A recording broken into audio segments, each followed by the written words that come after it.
Divide 921 by 2 in a long division method. So 2 times 4 is 8. On subtracting we get 1.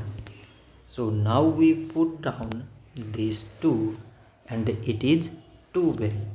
So 2 times 6 is 12. On subtracting we get 0.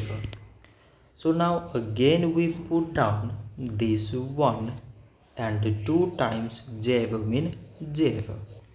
On subtracting we get 1. So now we don't have any number to put it down.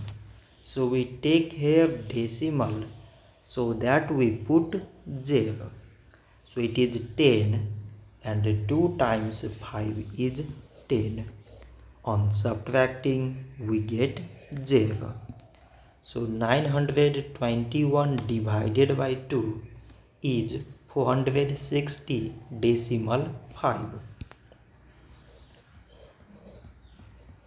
So this much for today and thanks for watching.